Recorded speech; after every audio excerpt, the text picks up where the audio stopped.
would the distinguished sponsor yield to some of my questions? Mr. Speaker, gagalakan ko po na tanggapin ang mga katanungan at sagutin po ng abot ng aking makakaya. Okay, so yung unang tanong, Mr. Speaker, distinguished sponsor, siguro ang unang tanong ay tungkol din sa confidential funds. Okay. So ang ombudsman po ba ay entitled sa confidential fund noong mga nakaraang taon, 2018, 2019, 2020, 2021, and 2020? Yeah, Mr. Speaker, Your Honor, palagay ko po ako bilang if personal opinion, no? Personal opinion. Hindi ko na kinakailangan pang kausapin ng ombudsman tungkol dito Palagay ko it is needed by the ombudsman. Why? Because the ombudsman is an investigative body. Kinakailangan makita po natin ito. Bilang investigative body, kinakailangan po nila ng confidential fund. Ang pinag-uusapan lamang ito ginagamit ba ang confidential fund ayon sa paggamit the ombudsman, which is correct. Oo, ginagamit po nila yan. Pero nung araw pa, nung una pa, bago pa lamang si Justice Martires naupo bilang ombudsman, meron na pong confidential fund ang ombudsman. Yes. So, ang sinasabi po, Mr. Speaker, ng ating distinguished sponsored ay merong nakalaan na budget sa GAA ng 2018 to 2022 ang Office of the Ombudsman. Tama po. Ano po yun? Ano po yun? Sa sinabi niyo po kanina, Mr. Speaker, ang Office ng Ombudsman ay nilaanan or allocated, merong allocated na budget on the confidential fund. Since, ito lang, ang nag-gather ko lang naman ay since 2018 up to the present. Yes. Tama po. Well, Mr. Speaker, Your Honor, hindi ko alam kung bakit napakalaki. No, this is again, Mr. Speaker, my answer comes from my own opinion. Now, I do not know why today, masyado nating pinag-uusapan ng confidential fund. I have been in Congress since 2004. Hindi pinag-uusapan to Ngayon lamang po masyadong heated ang pag-uusap tungkol sa confidential fund. Hindi ko alam kung bakit, no? Pero the thing is this, ang sabi nga ng ating ombudsman, if it will question the integrity of the ombudsman, ang sabi niya, oo, tanggalin na yung confidential fund. Let Congress remove the confidential fund of the ombudsman if it will only tarnish the integrity of the Ombudsman, Mr. Speaker, Your Honor. Yes, Mr. Speaker, tama po yun. Sinabi po yun ng Ombudsman noong nakaraang budget briefing ng Office of the Ombudsman noong mga nakaraang linggo. So, yung unang tanong ko po, tama naman po yung sinagot ng ating distinguished sponsor, Mr. Speaker, mula noong 2018 hanggang sa ngayon, ay may inilaan na budget ang Kongreso para sa confidential fund ng ating ombudsman. At gusto ko lang i-emphasize dito, Mr. Speaker, na kung ikaw ay walang expressly provided for na budget allocation for CF, so wala kang gagamitin na confidential fund. Pero sa dokumento natin, sa records natin, from GAA 2018 to 2023, meron po talagang inilalaan ang ating Kongreso na budget para sa confidential fund ng ating ombudsman. So totoo naman na meron talagang ginagawang mga investigasyon, siguro may ginagawang mga surveillance, may ginagawang mga iba pang mga related doon sa mga confidential informations. Kasi nga, nag-iimbestiga tayo, di ba, ng mga quote-unquote corrupt officials. So, nilalaanan siya. So, tingin natin, sa Kongreso dapat laanan. Kaya nga through the years nagkaroon po ng nagkaroon po ng budget ang ombudsman ng confidential fund. So, yun lang po ang gusto ko itanong na talagang sa mga budget natin merong otorisasyon ang Kongreso na gumamit ang ombudsman ng confidential fund. Unang-una, Mr. Speaker, Your Honor, it is not upon the dictate of the Ombudsman kung magkano ang confidential fund ibibigay sa kanila. It was given by the DBM. Pangalawa, gusto pong makita natin kung kailan nag-start po ito. In fact, confidential fund of the Ombudsman started in 2005. 2005. Oo. And even today, the Ombudsman has complied with all the requirements of the COA circular performing to confidential fund. No audit observation or findings on the use of confidential fund of the office.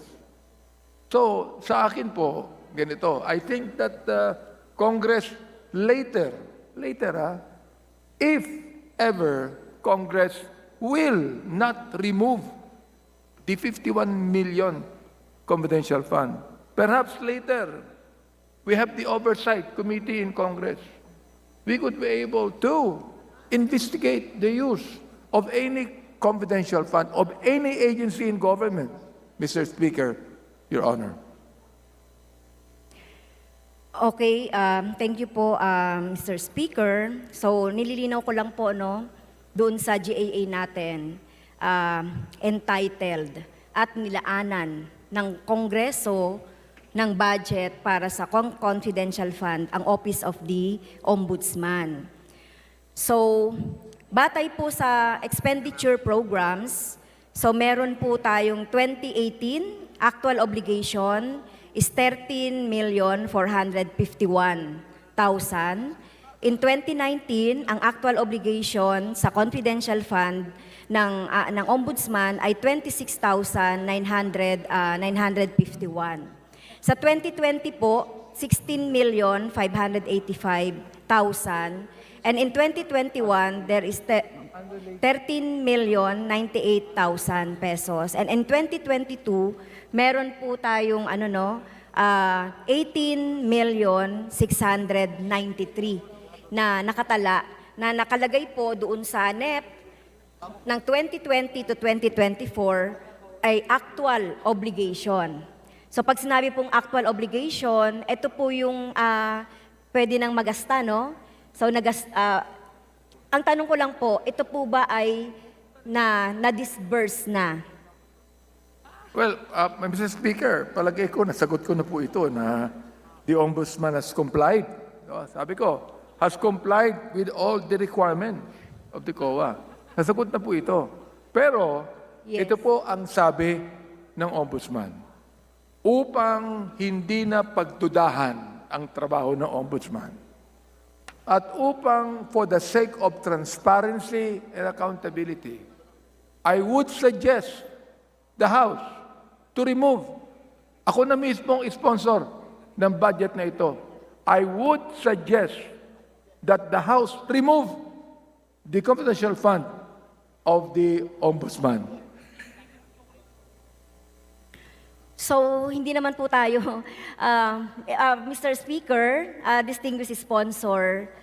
So, sinasabi naman po natin dito, although sinabi naman niya ng Ombudsman na payag siya na ma-remove. Pero ang sinasabi ko po, nagdesisyon sa mga nakaraang panahon at hanggang ngayong taon na to, naglaan po ng confidential fund. Yes. Dahil sinasabi po natin na iniisip nasa wisdom po ng Congress na dapat siya laanan o dapat siyang i-allocate ng ng confidential fund. Okay, so malinaw na po 'yon. The confidential fund is expressly provided for sa budget allocation ng Ombudsman. So malinaw 'yon, di ba? So hindi tayo pwedeng gumasta ng kahit na anong pondo related sa confidential information or whatever nang wala na nakalaang na budget para dito. Okay? So, yan. Punta na po ako dun sa susunod. Kapag ang ahensya ay nagkaroon at pinayagan ng Kongreso na magkaroon ng nag-allocate ng pondo, doon na po tayo sa disbursement. Okay? Malinaw din po sa JC. Okay? Sa JC 2015-01, dated January 8, 2015, kung paano yung disbursement. Okay? So, tayo naman po sa Kongreso, di ba? Kapag pina-follow lang natin yung guidelines, kapag nilaanan natin ang budget, i-follow lang yung accounting procedure at guidelines, di ba? So, wala po tayong problema. So, nakalagay po doon sa JC, ano po ba yung nire-require? Dahil medyo na-struck lang din po ako doon sa mga resibo na katulad na nabanggit ni Kong Arlene kanina, Kong Arlene Brosas, about the receipt, kasi nakalagay dito, no, siguro, ulitin ko lang. Sabi po ng ating kagalang-galang na ombudsman, pag ni-require nyo po ang isang ahensya ng gobyerno na may confidential fund, na mag-submit ng resibo, ay hindi na po confidential fund yon. Kasi just like if I now rent a safe house. Okay? Pagpaumanhin po ninyo, pero mula po nang ako'y naging ombudsman, wala pong nagsabi sa akin na mag-submit po kami ng resibo dahil paano ko po riresibuhan ng isang intelligence officer na sinuyo ko tignan ng isang bagay o isang kaso. Ano hong resibo ang ilalagay ko doon? Paano ho ililiquidate sa akin ng intel officer? If I get a safe house, magtataka pa ho kayo kung bakit ako kumuha ng safe house. Baka naman yung safe house na yon ay hindi totoong safe house, kundi motel. So paano ililiquidate sa amin yun? Paano kami magsasubmit ng resibo? Napakahirap po yata noon na mag-submit kami ng resibo. At siguro wala namang papayag din na intel. So, binigyan ng 50,000 o liquidate mo sa akin na tuwing sasakay ka ng taxi kung siya ay, which I did it before, na may pinamamanmanan ako ng isang empleyado ng ombudsman. Pinasundan ko, siguro mahihirapan yung intel officer na every now and then, bigay sa akin yung mga resibo ng gasolina at pag-liquidate ko ng resibo ng gasolina na yon as my own expense. Baka sabihin ng COA, hindi mag-claim ng gasoline expense because you have your transportation allowance. And lastly, sinabi po, so I don't think receipt is important. What is needed is that we make certification, we issue a certification to that effect that we have spent the confidential fund for the purpose of investigation of cases. Yun po, yung mga binanggit po doon sa budget hearing. At kino-confirm naman po yan kanina ng ating Office of the Ombudsman na binanggit. So ang binabanggit ko, ang gusto ko lang pong makuha dito ay yung pamamaraan na kapag ikaw ay entitled ng confidential fund, merong pamamaraan sa joint circular kung paano ito ililiquidate. Okay? So nandiyan po yan sa 4.12 ng JC.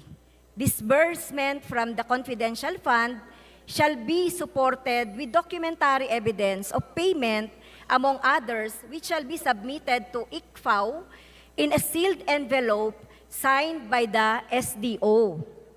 4.13, disbursement from IF shall be supported with documentary evidence of payment in a sealed envelope signed by the SDO, kept at all time in the vault in his office.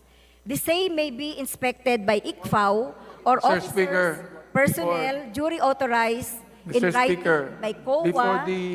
before our colleague continue on the reading of the joint circular, I have the copy of this, Mr. Speaker. Okay. At kanina, binanggit ko na po ito eh. When I was asked the question, I already mentioned this and cited the joint circular. Mr. Speaker. And the Ombudsman is faithfully adhering to the circular and will faithfully adhere. Oo, Mr. Speaker, Your Honor. Pasensya ka na, medyo Yes. Okay. Thank you. Okay ininterrupt po, kita. Thank you, Mr. Chair, Mr. Speaker. So, ito po, no, nakalagay dyan sa page 8 kung paano po yung disbursements at saka yung accounting nitong confidential fund. Sa kung ito lang po ay nasusunod, wala naman po tayong naman po tayong magiging problema. So, meron pong na-obligate ang Office of the Ombudsman from 2018 to 2022 na 88,778,000 pesos. So ito po ba ay disbursed na? Yes, yes. Disbursed na po ito. So kung ito po ay disbursed na, okay na po yun, ano? Kaya lang po, kaya ko po binabanggit yung sinasabi natin na mga provision or mga provision dito sa JC on how to disburse at pagre-report nitong confidential fund dahil, Mr. Speaker, nababahala kami na hindi talaga naliliquidate. At nababahala kami na kung naririnig ito ng ibang mga ahensya, especially from the Office of the Ombudsman, na sinabi niya yung mga binanggit ko kanina, merong 88,778 million na sinabi naman ay na disburse na, na-obligate at na-disperse na o na-liquidate na. At ngayong taon na to, meron na namang 31 million na confidential fund. For the next year, meron na naman pong 51.468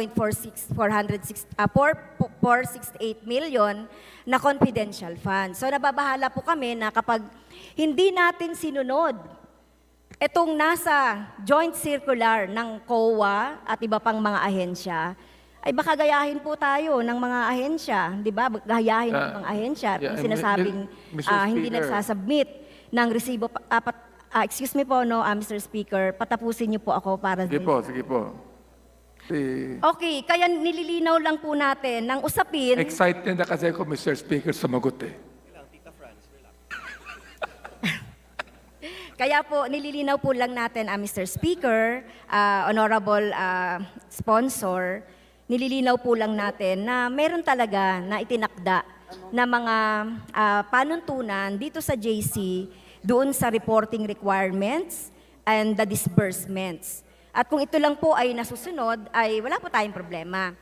So, ang ibig po bang sabihin, Mr. Speaker, distinguished sponsor, binabawi na po ba ng ombudsman yung kanyang sinabi na hindi siya nagsasubmit ng resibo? Mr. Speaker, ang sinasabi lang po ng ombudsman natin ay hindi po resibo ang sinasubmit, kundi ang sabi nga po sa joint circular, documentary evidence. Yes. Ito, hawak-hawak ko po dito yung pro forma na binigay. Hindi po ito pro forma ng ombudsman, kundi binigay po ito. Ito ang sinasubmit at compliant po ang ombudsman dito. Tinan po natin maigi sapagkat ako, ramdam ko din ang damdamin, Mr. Speaker, ng ating colleague. No? At hayaan mo, sa ating kagalang-galang na congresswoman ng ACT, sama mo ko na mag-iimbestiga pag ginamit ng ombudsman ng mali ang kanilang confidential fund, kung ibibigay po natin ito. Ngayon, the thing is this. Again, let me reiterate the request of the ombudsman. If this will stain the integrity of the office of the ombudsman, kung merong pagdududa na yung tinatawag nating anti-corruption body ng gobyerno ay magiging corrupt din tungkol dito, pagdududa, Mr. Speaker, Your Honor, ako mismo ang magsasabi kahit na ayaw pong tanggalin ni Congressman Paduano ang confidential fund. Ako na rin po magsasabi tanggalin po natin itong Okay. 51 million na confidential fund ng Ombudsman. So darating po tayo dyan sa part na yan, Mr. Speaker, distinguished sponsor. So ano po ba yung mga sinubmit? I stand corrected. Wala naman sa JC yung resibo. Ang nakalagay dito ay yung proof of payment. Okay? Documents na proof of payment. So it could be receipt, official receipt, it could be voucher, it could be a petty cash voucher. Pwede rin naman sigurong nakasulat sa papel yan or whatever. Basta merong proof of payment. So yun Ito. naman ang nakalagay dito. Tama. At Ito saka po, certification. Papakita Yeah, ko sa inyo. certification na- Tinataas ko po para malaman po ng buong bayan na kino-comply po ng Ombudsman ang kanilang responsibilidad. Okay, that would be good. So certification na talagang nagamit, niliquidate, dinisburse, itong confidential fund. So kaya sinabi ko kanina, wala tayong pagtatalo kapag ito ay nasunod.